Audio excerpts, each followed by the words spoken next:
Hi guys! Welcome to our vlog! Andito na ako ngayon guys sa kwarto namin. Dahil ngayon ay oras na naman ng pahinga. Ang oras ay 10:44. 10:44 na ng gabi. So, katapos ko lang magtrabaho guys. Kaadtok. So, ayan yung aking dito nakaupo sa aking kama. Ayan yung aking kama mga friends. Yung aking unan, yung aking bra. Yung aking honor. So, yun mga friends. Chika-chika muna tayo. Kamusta kayo dyan mga friends? So, malapit nang darating yung aking magiging kasama dito mga friends. Sa May 2 yung flight niya. So, parang nabunutan ako ng tinik kasi syempre, ilang buwan din ako mag-isa. Mula nung dumating mula nung umalis yung kasama ko dito dati, si Ate Rose. December pa yun nung umalis siya. So, ngayon ay mag-May na sa Wednesday, May 1 na, my goodness. So, ilang buwan ang tinagal na mag-isa ako dito. Pero, sa awa ng Diyos, kinaya ko. Oh my God. Ako, hindi ko na alam kung bakit ko nakaya yun. Pero, lagi lang ako nagpapasalamat sa Diyos. Lagi lang ako nagdadasal na sana bigyan ako ng lakas palagi sa araw-araw. Papasalamat ako lagi. Bago mag-work, at pagkatapos mag-work, pasalamat ako palagi kay Diyos Ama. Na kahit mag-isa lang ako, nakaya ko lahat yun. Pero, grabe naman, umayat ako. Ang laki na ng pinayat ko, nabawas din yung timbang ko, nagbawas din ako ng timbang. So, ayun. Pasalamat lang lagi tayo na bigyan palagi tayo ng lakas, lalo na sa work natin. Atok na ako. Okay naman dito sa amo ko guys. Sa 6 years ko na tinagal ko dito sa kanila. Mabait naman sila, hindi sila nagbabago. Mula noon dumating ako hanggang ngayon, ganun pa rin sila, hindi sila nagbabago. Lalong-lalo na yung amo ko na lalaki na mabait yung sobra. Yun nga lang, kaso namatay na siya, bigla siyang kinuha ng Panginoong Hesus natin na siguro hanggang doon na lang talaga siguro siya kasi bigla yung sakit nun, kaya medyo nakakalungkot din kasi mabait nga yung tao na yun, yung amo ko na yun, sobrang bait. Lahat naman sila mabait, mga anak niya, sobrang bait nila. Yung panganay nila na anak, nag-asawa na, kaso kahit nag-asawa na, dito pa rin nakadepende sa magulang niya, sa nanay niya. Dito sila lagi nag-i-stay. Umuwian din sila sa bahay nila pero bihira lang.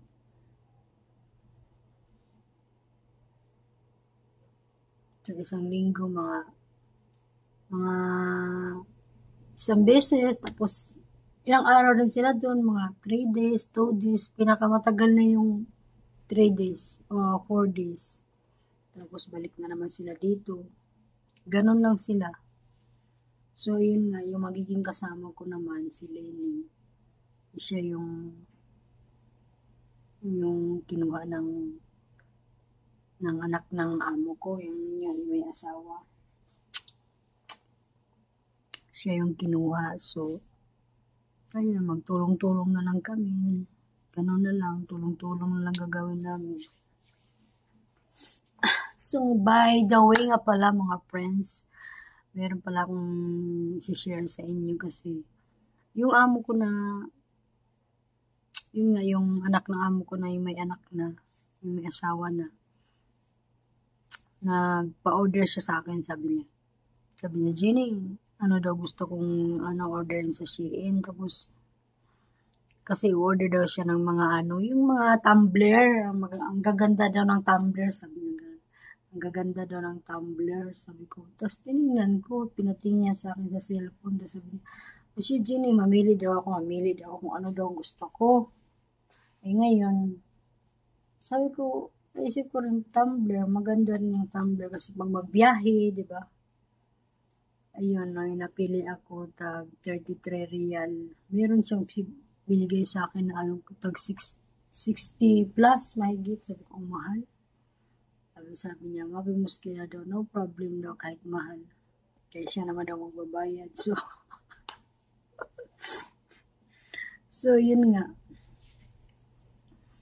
Siya naman daw magbabayad. So, ito mga friends, isi-share ko sa inyo. Ipakita ko sa inyo yung binigay niya. Dumating na yung partial niya kanina. So, ayan. Tuwang-tuwa siya. Kaya ang dami na naman yung tumbler na binigay. So, nagkanda, siksika na yung mga tumbler na yun. So, ayan mga friends. Oh, atok na ako. So, ayan mga friends, yung aking tumbler. Sobrang laki niya. Siguro mga mga 2 liters yung water nito na magkasya dito. Laki. Sa atin to nasa mga 400 plus. So ako, kasi yung anak ng amo ko si Jojo. Jojo yung tawag namin doon. Mahilig siya sa yung mga, sila lahat, halos sila lahat, mahilig sila ng yung coffee na barako. Sila lahat, lagi nilang nilalagay sa tumbler nila, pag pumapasok sila, pag umaalis. Pag gabi, pag nandyan lang sila nagtatambay sa baba, sala, nagko-coffee yan sila. So, ito, kayang maganda nito, no? Tubig lang talaga.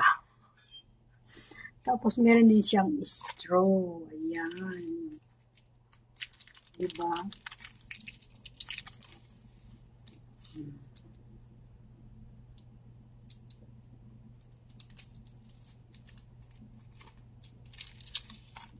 Papackage ko na lang ito. Tapos, pag sumunod naman, sabi naman niya, yun na ang gusto mo. Dati, nagbigay siya ng sa akin yung pull over. Naman siya. Inorder niya sa Shein. Tapos, ito naman pangalawa. Bigay niya. Mabait naman yung si Jojo. Yan. Naantok ako. Lagyan ng tubig. Kaso pag magbiyahe ka, kung halimbawa mag-flight ka, mag-travel ka, parang laki. Next time, pag order ako yung maliit naman, ibigay ko na lang doon sa anak ko siguro, habang siya, mag-school. Sobrang laki dun sa anak ko. Di ba, mag-travel lang kami. Hindi kasi mahilig sa Hindi ako mahilig sa, tawag niyan, coffee. Kasi dati, nang naubusan kami ng gatas, ang ginawa ko, nagko-coffee ako, ilang araw, sunod-sunod yun. Siguro mga 5 days, ganun. Oh my God, sinikmura ako. Sabi ko, hindi kinaya ng sikmura ko. Akala ko nga sabi ko, ano kayo nangyari? Pag sobrang naman, yung gatas naman dito, pag sobra naman, ako, basa yung tae ko, parang tubig. Yung gatas nila na nido, yung nasa lata, yung malaki. Siguro nasobrahan din sa gatas, kaya, di ba? Lahat ng masama, sobra. Lahat ng sobra masama. Pag kulang naman masama din, dapat slight lang, yung katamtaman lang, yung ating inumin. So, yun lang mga friends yung ating i-share ng videos ngayon.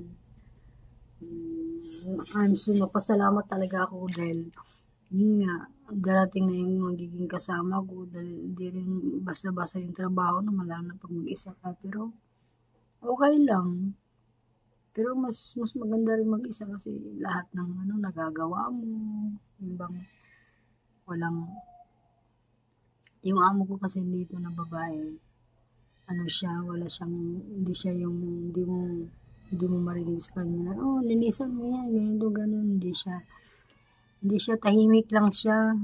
Basta pag alam mo yung ginagawa mo, trabaho ka lang ng trabaho, walang problema sa kanya, hindi siya mabunganga, ganon. Kaya sobrang thankful talaga ako dahil yun nga, super bait. Yun nga, pag minsan, siyempre, makaintindi na rin siya kasi minsan hindi ko nalilinis yung living room sa baba. Pag sobrang na talaga, ang dami mo nang iniisip na trabaho ba, hindi mo na maano yung iba, malinisan lahat. So, sobrang dami mo nang trabaho, malaki din yung bahay kasi nila eh. So, yun nga.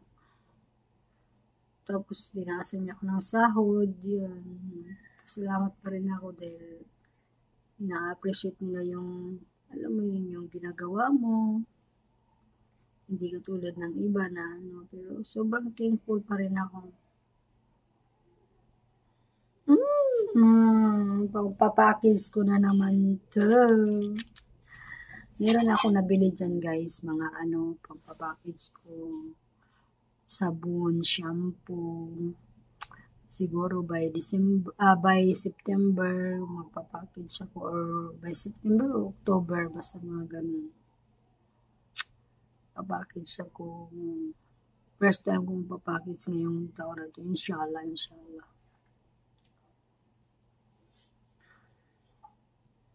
Malaki. Maganda na ito mag-travel ka. Huwag naman yung travel na katulad yan, Saudi to Manila. Huwag naman kasi sobrang laki naman ng akin. Yung katamtaman lang pag order ako sa online. Order ako ulit. Pero pag niyaya na naman ako ni Madam Juju, sabi naman niya, Jenny, ano gusto mo order sa Shein? Ayan, siguro yung order ko. At saka tibak. Pasensya na kayo mga friends, wala pa akong ngipin. Pag uwi ko na, magpagawaan naman ako ng ngipin. Ganyan ako, tuwing lapit ng uwi ko, ganyan, napuputol yung pustiso ko. Bakit kaya? Hindi ko alam. Ba't ganun? Yung mga mga sign na ganun ba pag malapit ng uwi? Napuputol yung ngipin ko. So, yun lang mga friends. Thank you for watching. Salamat sa panonood niyo mga friends. Have a blessed day sa inyong lahat. God bless us all. Babus!